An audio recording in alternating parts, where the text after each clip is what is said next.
Folks, greetings and welcome. Today on Geeks First, we're gonna talk about Flesh and Blood's, not this one because that's too late in the game. We're gonna go with Monarch because that is the next one on the magical journey of the legacy of Flesh and Blood Unlimited and it being absolutely no more.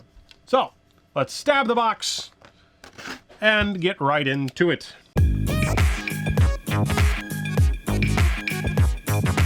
As you're probably well aware, Flesh and Blood is no longer doing the Unlimited and First Edition model. They have moved on. Grander things have occurred. Monarch holds a deep place in my heart because it was one of the first actual events that I got to go to. But that's not what we're here to talk about today. We're here to talk about how Unlimited served a purpose and how Flesh and Blood 2.0 basically fixed that need to have both Unlimited and First Edition. So as our friend who has sponsored this video gets to find out what he gets in this box, we get to talk about why Unlimited may be a good thing that's gone, but it also may be a bad thing that it no longer is here. So we're going to talk about Flesh and Blood's Unlimited. So by the time Monarch had come around, we still really didn't know what Unlimited kind of meant other than the collectors really wanted their cold foils.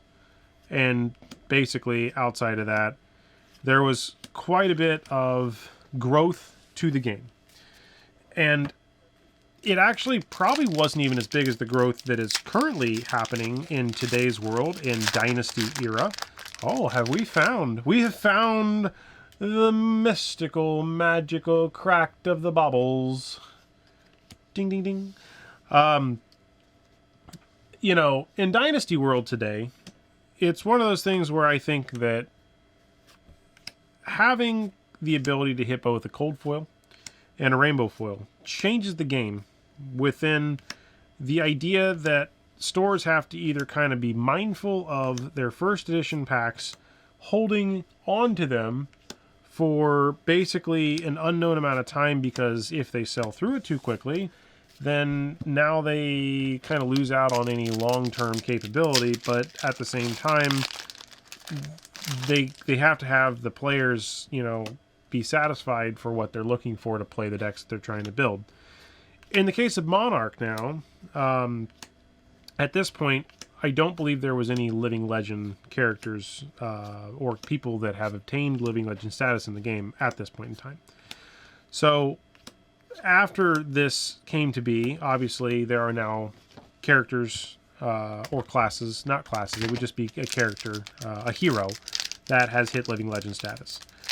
But when this all first started and Unlimited kind of was around, you know, this was right around the time frame that people had said, you know, Unlimited isn't truly unlimited, and I think that Rudy kind of drove that point home because this was shortly after or around the time where the announcements of Monarch first is no longer in print, but obviously there's Unlimited, and then the WTR and Arcane Rising and Crucible of War basically, I believed, were end-of-lifed or essentially out of print at that point in time.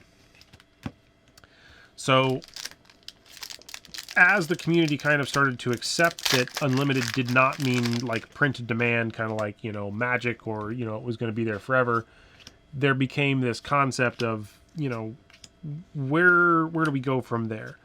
Obviously, this stuff isn't completely unlimited. I mean, there is a finite number of cards. Now, at this point, the first edition numbers are out for Monarch First Edition, but there are not numbers out for Monarch the Unlimited.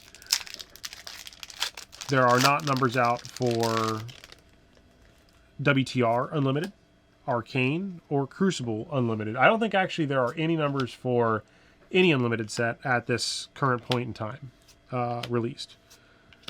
But that doesn't necessarily mean anything bad. there was a person who commented on one of the more recent videos and said that we still don't know, even a year after the fact, what the numbers were on WTR Unlimited. And from a collector standpoint, that matters. From a playability standpoint, I think the idea is you just need to get the cards out to be able to have players play with the cards. But they also have to remain somewhat valuable. I am firmly in the stance that I feel that every card in this game, even commons, have value, similar to what the mantra of TCG Bolt Kings is. Every card has value. Because there basically is, you know, there's going to be a point in time where there is not the, you know, the surplus of, you know, hey, let's go buy a bulk box of cards.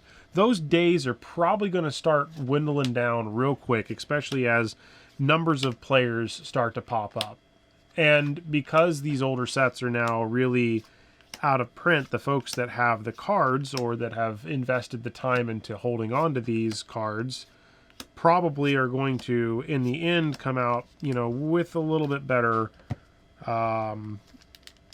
inventory than folks that are just now getting in and maybe not able to buy stuff. Like, there are certain, you know, ones I'm not even sure you can still get through distribution anymore, because I think at this point, again, because they're out of print, you're kind of stuck with what you have access to. Now, the secondary market, because of an example like back in Arcane Rising, where the Command & Conquer is now almost a $90 or $95 card, basically, that also brings in, first, Majestic of the box, Shadow Puppetry.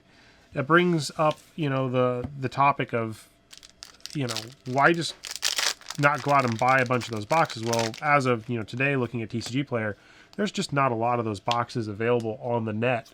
And they are now broaching that $100 mark per, like, Arcane. Now, Monarch, being the fourth set, those boxes are still relatively affordable. But at the same time right now, these characters, 2 of them are living legend in this set. So some of the cards are just, at the moment, not as useful. Second crack bobble of the box. Boom! Give me some bobbles. The next thing to consider is, with Unlimited, as I've stated in some of the other videos, it actually made it really hard for game stores or even for players to really make decisions on buying cards, because why would I want to go buy maybe a common or a non...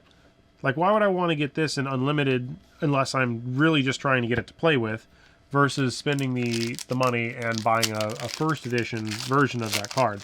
Now, obviously, the people that are going to be spending the big money and chasing the cold foils are going to put a lot of cards into the market in secondary hands that are for specifically the sets, such as, like, Monarch. There's actually, I believe, more first edition open than there is Unlimited at this stage, because frankly, there's just not a lot of people or the demand, other than maybe a single seller store, to purchase the Unlimited boxes, versus if the first edition is so darn close in price, I'd rather take the chance of getting a cold foil and just buy that. So it's also a printing and logistics nightmare, I'm sure, for, you know, any company trying to manage, you know, like Pokemon doesn't do first edition anymore. They got rid of that, and I think, you know, there must have been pretty good reasons for why they got rid of that. Oh, look at that, a foil Majestic. Nice hit. That's great. I don't know, double out muscle. I don't know of any other game that does first edition. I mean, obviously Kickstarter games are doing that. Like Cryptic's a good example, where they have a Kickstarter and now a not Kickstarter, MetaZoo, I think, did the same thing, where they did a Kickstarter and then they have a first edition and Unlimited. But I think most games going away from that, it's a smart decision. You just get to make one print run number. Man, look at that. Is that a second? That's a foil Majestic. It's the second one of the box. It's pretty sweet. You get to double dimensional. That's double red. What? Duplication. Holy cow. That's weird. You know, they get to make one decision for one print run, or theoretically multiple print runs, but one box. They don't have to go back to the printer and be like, oh, you you can't print first edition anymore. You got to print unlimited, and you know all these, you know, accoutrements that go with all that decision making. So I'm sure somewhere it makes a lot more sense to go that way. And as you know, we go through this particular box and we get to the point of basically now getting to the last set after this, which is going to be Tales of Aria. Tales of Aria is going to be the last set that is currently an unlimited print. Now, I've mentioned this in one of the other videos in the series, but the, you know, Everfest is one of the final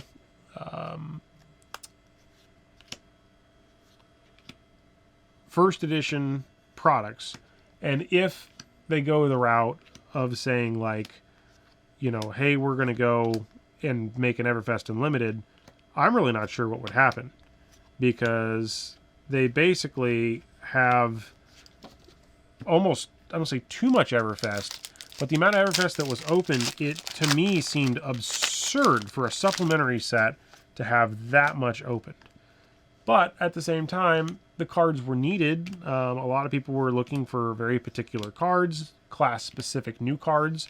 Same concept goes for Dynasty. You know, Dynasty is obviously brand new, and people are looking right now to get those brand new cards. Herald of Tenacity. So, I think going away from the unlimited model, in my opinion, is a smart call. There's even, in my head, a point that I'll make in the Tales of Aria, that it could be to the point where certain rainbow foils in Unlimited may actually be harder to hit than, or harder to find because the people haven't opened as much, Dimensional Crossroad, as, say, like the first edition, because more first edition is cracked than Unlimited. And I think Monarch kind of somewhat suffers the same fate. It's a great set to play with, you know, in like sealed or draft. But I think that if players had the choice, they're going to pick, hey, let's go grab a first edition box until such a time where all those disappear. That's sweet. I like that one. Foil. Glisten. But basically, the idea that a company goes away from first and unlimited and then lands solely on the we're going to do first edition mixed with unlimited, I think is great because it helps collectors. It may have even been taken a step too far, but we're not really going to know that until Dynasty settles out and we get on the backside of the next major set. Because when you start adding in all these like chase bonus cards and things that you need to hit, the amount, you know, of value in certain things, I mean, there's legendaries that are, even like in this set here, there are legendaries that are sub, I think $20. It's probably even close to like, I think Eclipse, there's a couple that are like a $10 or a $15 legendary. So it's pretty crazy that you can have certain ones that are that low. Herald of Triumph and Judgment. So I don't know why they would be that low. I'm sure one day they might come back up in price. Be nice, right? Like, I hope so. But you just, I don't know. It's the conversation is widely varied because I do like the fact that there are two different types of product to open, and I know in this product I can't hit cold foils, but I also really like the whole new idea of every pack has a chance to have something spicy, and there really isn't a particular, you know, reason not to have that. We're on last pack magic. You wanna pull last pack? Are you gonna make sure the water bowl doesn't overflow? Beacon of victory! We're on the last pack, right here. Can you go make sure the water doesn't overflow? Last pack. I'm exiting stage right. Okay. Alright. Tim, may the odds ever be in your favor there, Tim. May the odds ever be in your favor. Oh gosh. Look at my hair. Okay. What are we opening? Flesh and Blood. A few moments later. Alright, we're fading back in because somehow or another the absolute last pack, apparently when I walked away, must have triggered something on the board which caused it not to record. But your last pack is right here. Plow Through, Streamline, Wrangler, Belittle, Yummy.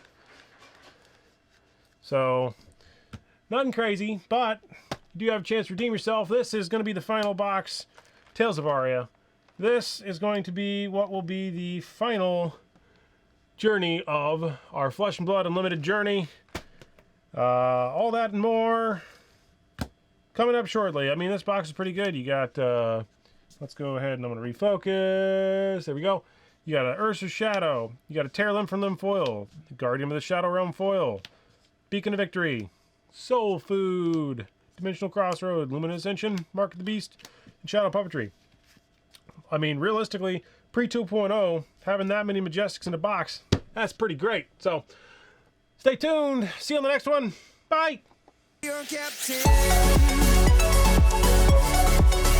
captain.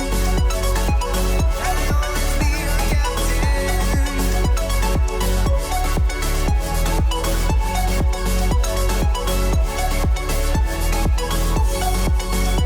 Video number 3. 3.